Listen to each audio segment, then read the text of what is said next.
Hello, hello. This is Veronica Sofer, and you are joining me on Saturday Soundbites.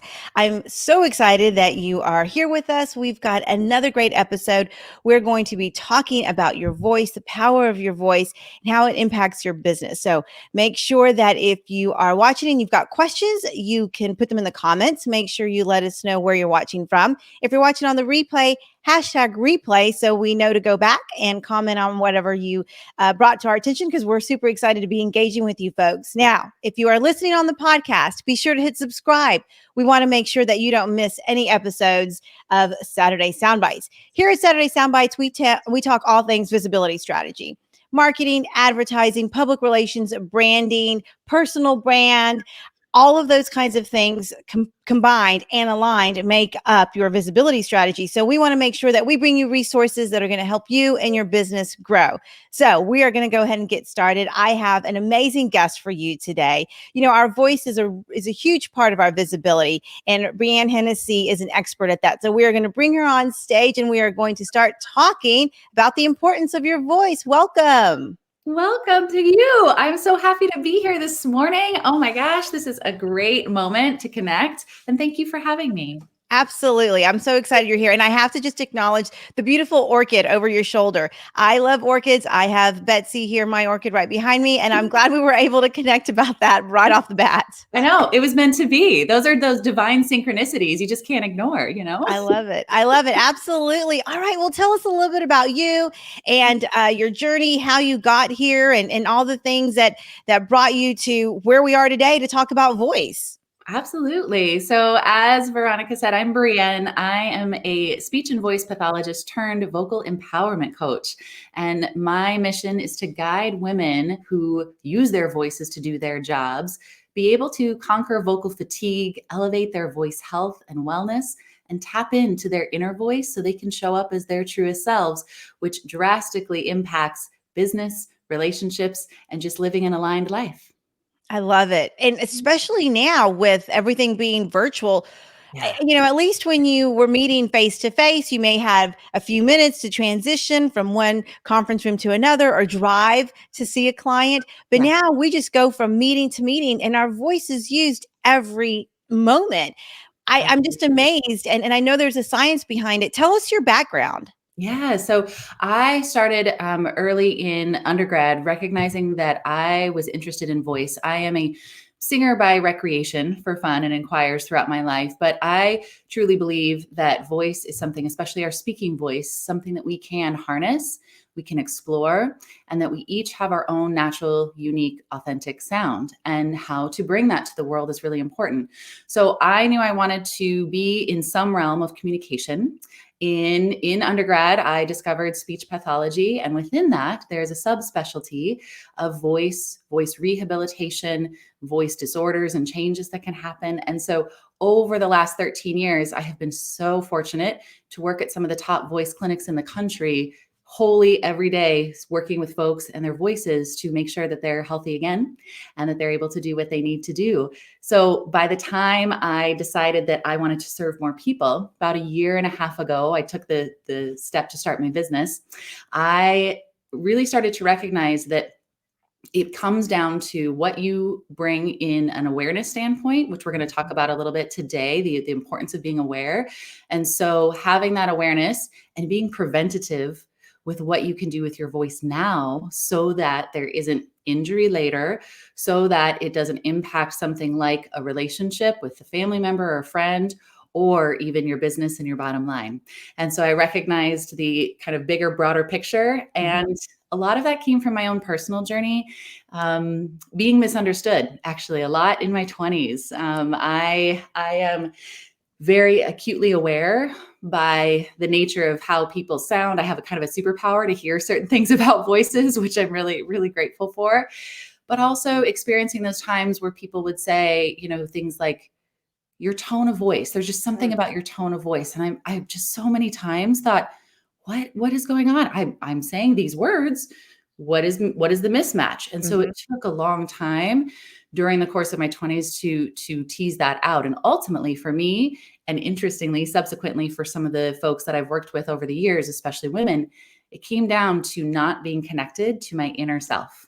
not Ah, connected to my intuition, and not having self-worth. And Veronica, for wow. me, at least personally, and from what I see in society, that is a huge, huge missing piece for many folks, especially women who get criticized for their voices, how they sound, too shrill, too loud, too this, Mhm. too that, all of these stereotypes, if you will. Right, And, right. and that serves no one, because ultimately, some of the women I've worked with, from C suite to entrepreneurs to performers, they've tried to shift their voice to something that wasn't them. And that can lead to dysfunction. Mhm, And so that's kind of the big broad picture of what I look at as two sides of the same coin. How we're going to take care of the physical instrument, mhm. and then how we're going to align that with our inner voice so that we show up as we are meant to. And ultimately, like with what you do, that creates that bigger sense of how we're sharing our message and our brand with the world. Yeah, there's absolutely a correlation, and I think Yeah. too, for a lot of people in that self-discovery, you're when you're younger, you feel like you need to sound older, Yes. and when you're older, you're trying to look younger, and all of those things are probably not aligned, and so I love that you made that connection because as an entrepreneur, when you are presenting yourself, you are your brand, Yes. and it needs to be authentic in order for people to feel comfortable working with you. And I know that that's definitely true in the corporate world as well, because Mm, we've got a lot of viewers who are in traditional corporate spaces. yes. And for women, especially, you want to sound like you know what you're talking about. At least that was true for me as a young executive. Yes, precisely. That is such a good example, Veronica, because in the realm of, again, how we bias, we all have implicit bias, yes. And so having biases against what it's supposed to sound like to be authoritative. Do I drop my voice lower? Is that authoritative? Maybe, but maybe it's not the natural way you're meant to speak. And then you're putting yourself at more risk, or you're noticing something just doesn't feel right. People aren't kind of connecting with me.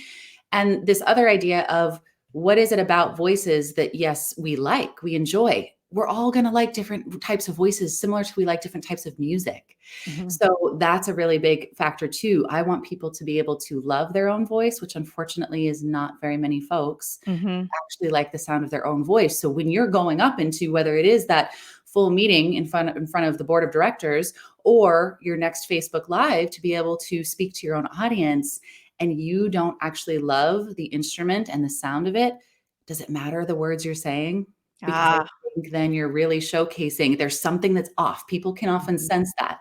mhm. And so that's where I really try to help folks recognize that there can be a connection in that. And I was thinking, when you were saying that idea of with entrepreneurs, for example, our brand, and what we're trying to share with the world, you come up with your missions, right? You come Mhm. up with your values, and you come up with the ways that you want to speak out. And yet very, very often people just ignore that their physical voice is doing the bulk of that work. They kind of take it for granted, which I get. We kind of wake up thinking like, my voice will be there, until it's not, you know? Yeah. Yeah. That's so true, and I think for a lot of people who are on the online space and spend a lot of time maybe on Clubhouse, Yes. I've actually been in Clubhouse rooms, and for those of you that aren't familiar with the platform, it's an all voice, there's Audio. no video, it's all Mhm. audio, No. and I hear people I might log in the morning and catch a couple of rooms, but by the end of the night, I'm listening, and those people are exhausted, and their voice sounds nothing like them. Yes. And it's true. I mean, it is an instrument. So talk about that exhaustion because Yeah. that's a real thing. It absolutely is, and I believe that we've all experienced it at some point, maybe in little snippets. It also reminds me of, folks will come to me now and say, "Well, I need to work on my voice because now I'm using Zoom voice," meaning they're talking like this at the screen, and like pushing, even though the camera and the mic is like right here. But it's this habitual thing that folks have gotten into, especially in this last year. Then you add on the component, if you are out and about and trying to talk through a mask, if you are having to go back to back to back, because why not? It's virtual. I'll just pop into the next meeting. And so when I look at that across the course of a day or a week, that's called our vocal dose. Okay. So how Ah, much, how loud, how often? Everybody has a threshold. The science is getting much better at being able to look at why certain thresholds maybe have kind of gaps in them, why people are more at risk, but we can't yet predict who exactly is going to be the person that's going to be higher risk than not. For example, the cheerleader down the road who's a professional cheerleader, why doesn't she not lose her voice? But the executive who goes into the room and goes meeting to meeting to meeting, by the end of the day, can't even read to their kids at night. Mm-hmm. So we still have that space to explore as far as the science goes. But we do know if you treat your voice like you treat the rest of your body, that you're caring for it, that you're recognizing the signs that might come into play, like the fatigue, and that you're not pushing through. That's probably the biggest mistake that folks make, that is almost like a mindset. If you are using your voice to do your job, to connect with people, and without it, you couldn't have a job, a business, a relationship, then you're a vocal athlete. And like any other athlete, that's a mindset to set yourself up for. And those who aren't aware of that tend to push through and Mm-hmm. push and push and push. I just have one more meeting. I just have one more call.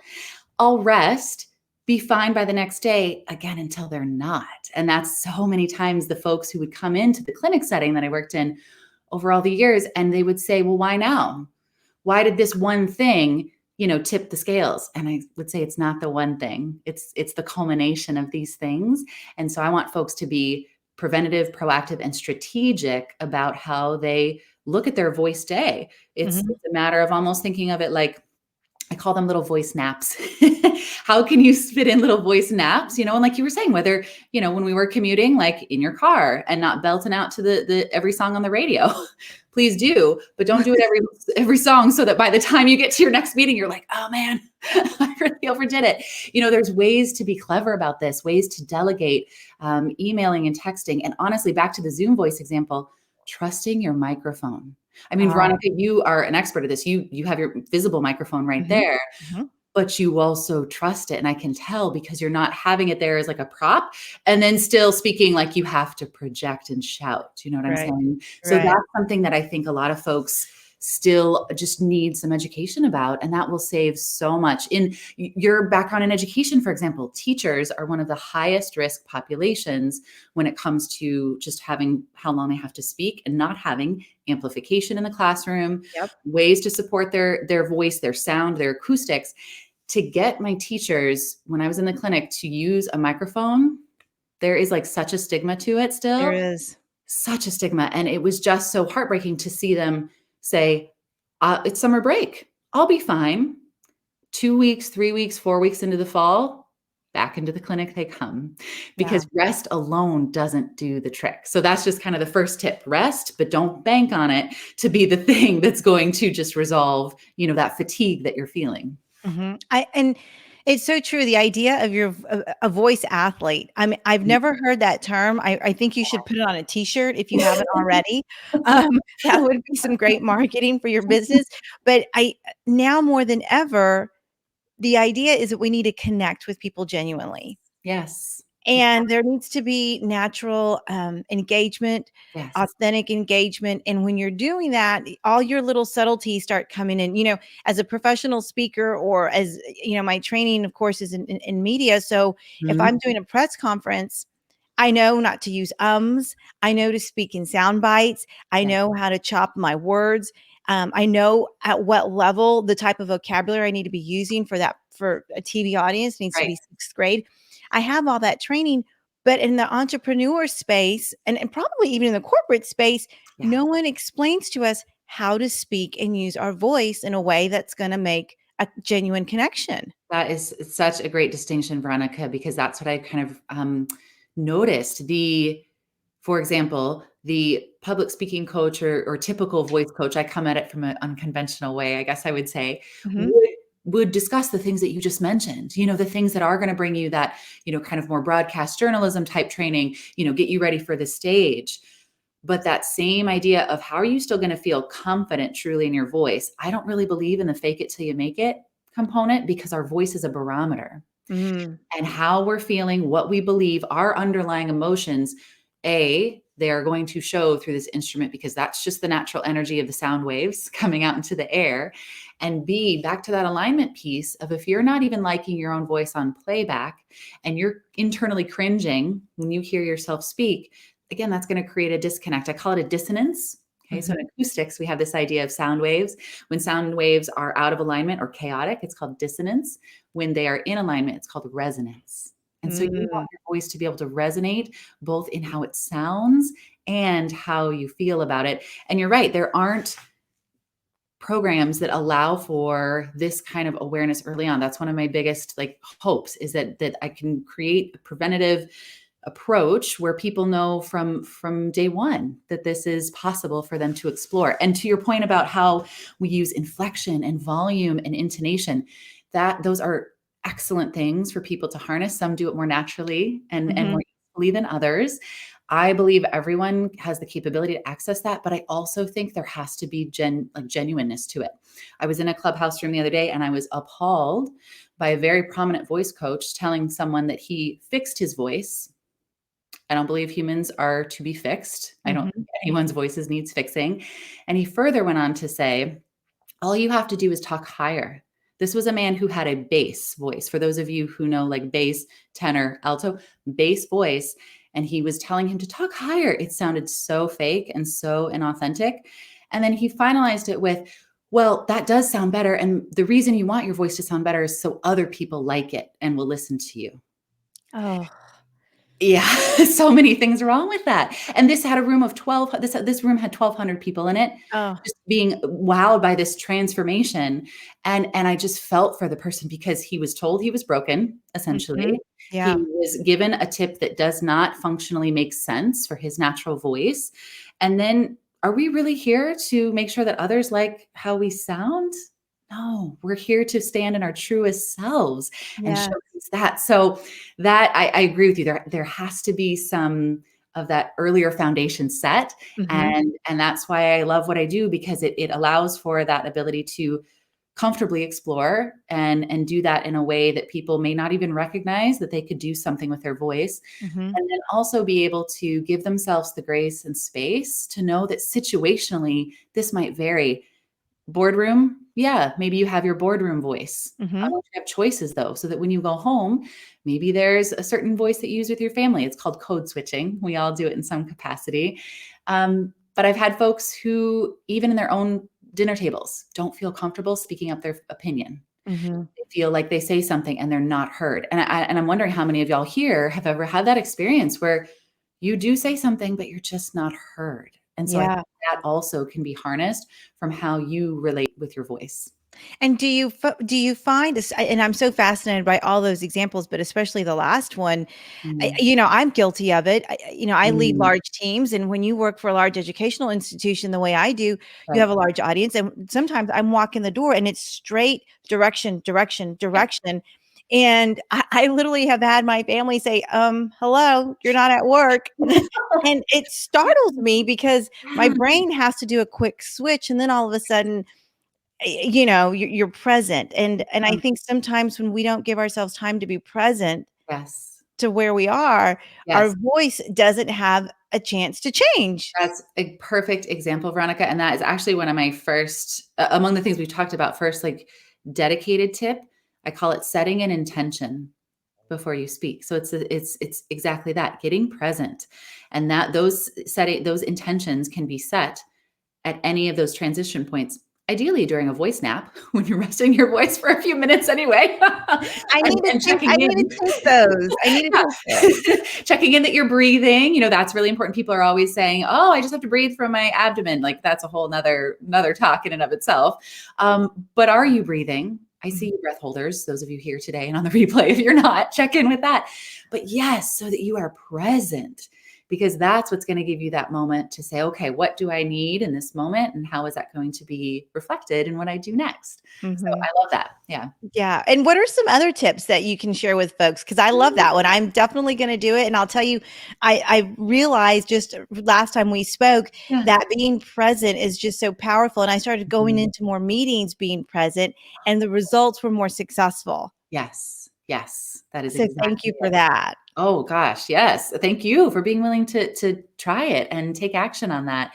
They don't have to be these huge things. It's more the consistency of it, for sure. Mhm, And so that's where, if any of the tips that y'all choose today, choose one, implement it and see what starts to unfold. That's really important. This is a transition and evolution in the voice, and the voice evolves over our lifetime anyway. So to your point about women and being, younger and older, hate to break it to y'all, but all of our voices are going to change as we get older. But there are ways to be proactive again about making sure that you harness what's available to you in the present moment. So setting the intention, Mhm. using the microphone, like we talked about, taking those breaks, and then standing. Use your body. So many folks are always seated when they are doing some sort of presentation or even conversational networking and chatting. And gosh, I mean, that's kind of some of what we've had to work through this last year. And yet there's lots of ways to be explorative with how you're going to use your body. So I encourage people to stand as often as they can. I also encourage folks to be able to give yourself some actual movement, body movement, before you're going to go do a talk or to be in front of clients, whatever the case may be. Just so, again, you're connecting, because this is not here and here. It's a Right. conduit, and the voice is right in the middle of that. And so that relieves tension through the body, which is then downstream going to relieve that tension that you might feel if you've been talking a long time, which leads to that fatigue, which leads to that wanting to push through and push through. And then the changes in the quality, the weakness, the feeling not comfortable with your own sound, that Mhm. sort of thing. So I really encourage folks to get into their body when they can. Yeah. Yeah, no, I love it. That's great. And I've noticed too, those tips are fantastic. And I hope everyone goes back, and especially on the replay, let us know what you think about those and how you're going to implement them. But I will tell you too, there are times when I feel like I was strong in the morning. I powered through because I'm a power thrower, and that's just the truth about me. Right. At the end of the night, I think, "Why I sound like a frog? What? Why am I so?" And it occurs to me that I need to, number one, take better care of my instrument, but number two, be mindful of when I'm feeling the strongest, Yeah. so that I can schedule those important conversations with those people at a time when I know I'm going to be my strongest. Because you're right, Absolutely. age plays a part in what's happening with your voice. Yes, exactly. And nobody has 100% of the time, not even me. And that is okay. And so I love that the flexibility can be in there to either, yes, delegate or use your voice in its strongest points of the day, and know that, like the rest of our bodies, as an athlete, it can be conditioned. It Uh, can grow in stamina. You'll hear things like strength. It's not like a skeletal muscle that you can like pump some iron and get stronger. The idea is to use it more efficiently, coordinating the breath, the voice, the vocal folds themselves. For y'all who don't know, your voice is here in the neck, okay? And right behind your Adam's apple are the vocal folds. So if you even just do a little sound while your hand is there, you'll feel mm, vibration. huh, Yeah. And then the reason that we all sound unique to ourselves and need to use different things and unique customized things to get the best sound is because when we put a head and neck on there, the sound is actually shaped through those spaces. So that's why we each sound different. And that's why there is that nuance to why certain things work for some folks and certain things not for other folks. So, for example, Veronica, would you be open to doing a quick little sure, happy little to. pass? Yeah. Okay, cool. Thanks. Okay. So what I'd like you to do is you're just going to sigh on a hum. Okay. Like so. Hmm. Hmm. And again, please. Hmm. Okay. So I want to show you what I see. Okay. Okay. All right. Hmm. Okay. Versus. Hmm. So in the two distinctions, the upper body was really trying to help. Yeah. Yeah. This part of the breath support, the lungs, of course, are the power source, and then we've got the rib cage, and then we've got the muscles that do support that. But the more often that you're using any extra skeletal muscles here, the more often it's going to put strain and fatigue and make you feel froggy by the end of the day. Okay. So let's try the hum again. And Okay. all I want you focused on is that the sound is going to come right here out the front of your face. Okay. Just focus on that. Hmm. Yeah, for those Hmm. of you watching, and Veronica, you'll see it on playback. Night and day difference. You looked at ease when you did it. Okay, focus on the sound here again. Hmm. Beautiful. Now turn up the volume of it a little bit. Hmm. There we go. One more time, please. Hmm. Beautiful. Now you're doing it with such ease and efficiency. You don't need all this stuff to Got help you out. it.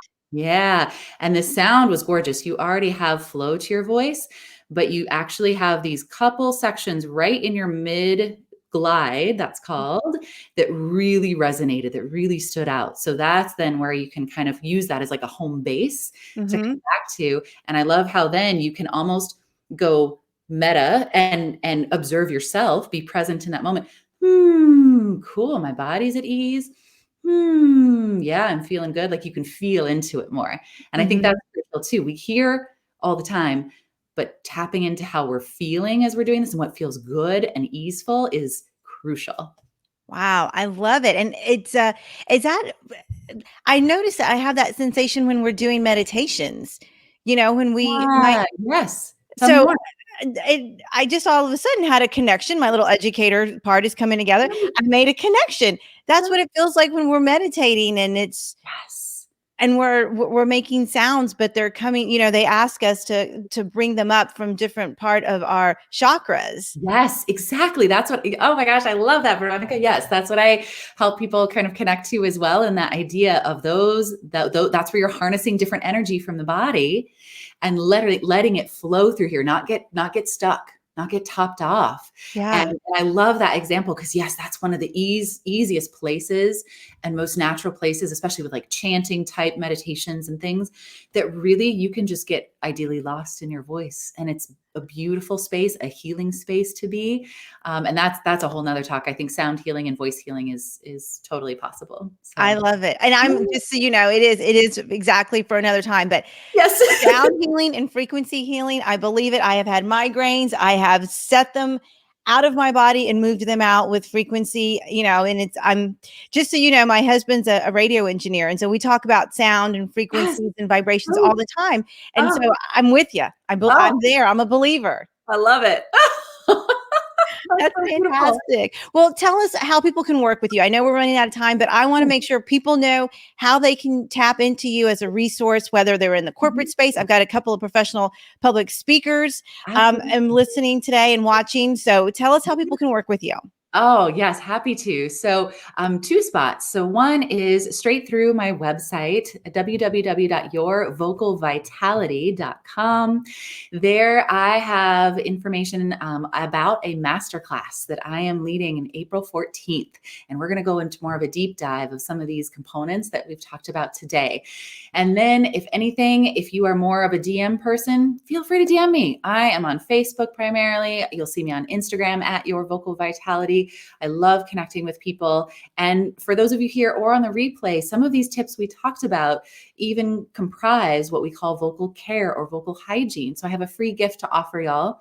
If you would like a handout going through additional ways that you can just feel soothed in your voice and make sure that it feels like it is getting some of that TLC, then drop voice in the chat. If you drop voice in the chat, I will be able to connect with you and send you that handout as well. That's fantastic. Oh, I'm so glad we had this conversation. It was so powerful and enlightening for me. And I love learning any day of the week. So this was a good one for You me. you were a delightful student, and I appreciate that, and thank you for putting yourself out there to explore your voice live. That is huge, so I appreciate you for doing that. Absolutely. Thanks so much. All right. Well, we are going to wrap up this episode of Saturday Soundbites. Guys, I hope that you are tuning in every week. We bring you experts like Brienne who are genuinely available to assist you in growing your business and whatever that looks like. So we talk Saturday Soundbites about visibility strategy, branding, marketing, advertising, self-care, and supports to help you and your business grow. Regardless if Mm. you're a brick and mortar, an entrepreneur, a solopreneur, we are here to support you. So thank you so much for supporting. I see a couple more comments coming in. We're going to go back and check those. If you're watching on the replay, make sure you put hashtag replay so we can connect. And I want you to mark your calendar to be with us next Saturday, 10 a.m. Central. And if you are listening on the podcast, make sure you hit subscribe so you can listen anytime on demand. And with that, we're wrapping up another episode of Saturday Soundbites. Thank you so much. And I'm sending you lots of positive energy and light. We'll see you next week. Thanks so much.